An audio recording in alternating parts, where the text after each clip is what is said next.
Saudari-saudaraku yang terkasih, mungkin kita sering mengalami bahwa iman yang kita miliki itu tercampur dengan keraguan.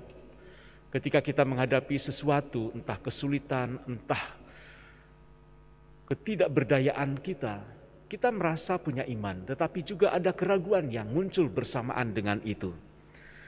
Akan tetapi hal ini tidaklah berarti bahwa Tuhan tidak akan menanggapi permohonan kita, karena Ia memahami serta menaruh belas kasihan kepada kelemahan kita.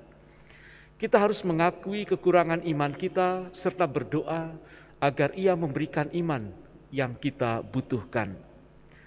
Ketika para murid gagal mengusir roh jahat dari seorang anak, mereka bertanya mengapa mereka tidak bisa mengusirnya. Dan Yesus mengatakan jenis ini tidak dapat diusir kecuali dengan berdoa. Pernyataan ini mau mengatakan di mana ada banyak doa yang dilandaskan pada penyerahan yang sungguh-sungguh kepada Allah dan firman-Nya, maka kadar iman pun akan semakin kuat dan semakin besar. Seandainya para murid juga secara tetap dan teratur berdoa, seperti yang dilakukan oleh Yesus sendiri, maka mereka dapat berhasil menangani kasus tersebut. Betapa seringnya kita mencoba untuk melakukan apa yang jelas-jelas terlihat sebagai pekerjaan kita, tetapi tanpa melibatkan Tuhan dengan cara yang nyata. Pekerjaan kita tampaknya mati sampai kita membiarkan Yesus bekerja bersama kita untuk membangkitkannya. Seringkali kita bahkan gagal untuk bertanya, apakah yang kita lakukan itu adalah kehendak Tuhan atau bukan? Ketika kita mengesampingkan Tuhan dari pekerjaan atau kehidupan keluarga kita tidak memiliki iman. Dia ada di sana, tetapi kita tidak memberikan ruang baginya untuk bekerja. Para rasul hanya memiliki sedikit iman, berpikir bahwa kesembuhan ini berada di luar kemampuan mereka. Ayah dari anaknya yang sakit dan juga keluarganya mungkin kurang percaya juga kepada apa yang dapat dilakukan oleh para rasul. Kepada mereka dan kepada kita, Kristus berkata, "Hai angkatan yang tidak percaya." Saudari-saudaraku yang terkasih, kapan kira-kira kita menunjukkan kurangnya iman dalam pekerjaan, dalam kehidupan, dalam situasi-situasi yang kita hadapi bersama sebagai keluarga?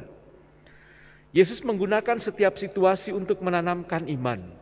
Apa yang Dia lakukan untuk 3 rasul yang terpilih melalui transfigurasi, di mana Tuhan dimuliakan di gunung, Dia lakukan juga sekarang untuk 9 rasul yang ada di kaki gunung.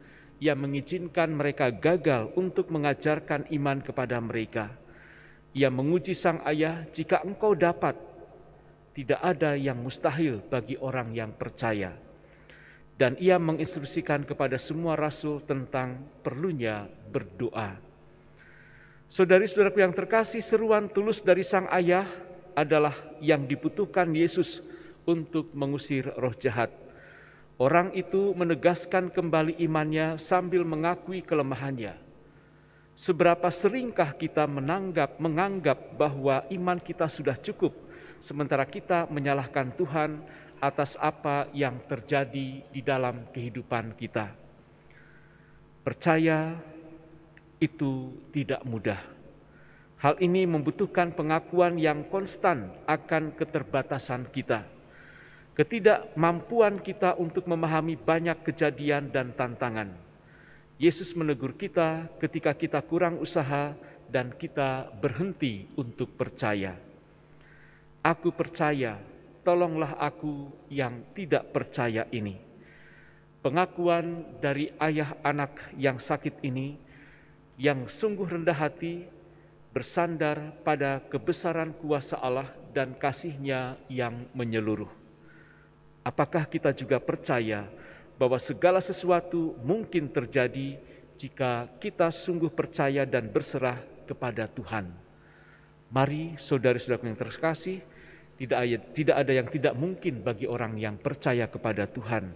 Maka mari kita serahkan hidup kita, segala aktivitas kita, dan biarlah Tuhan berkarya dalam diri kita.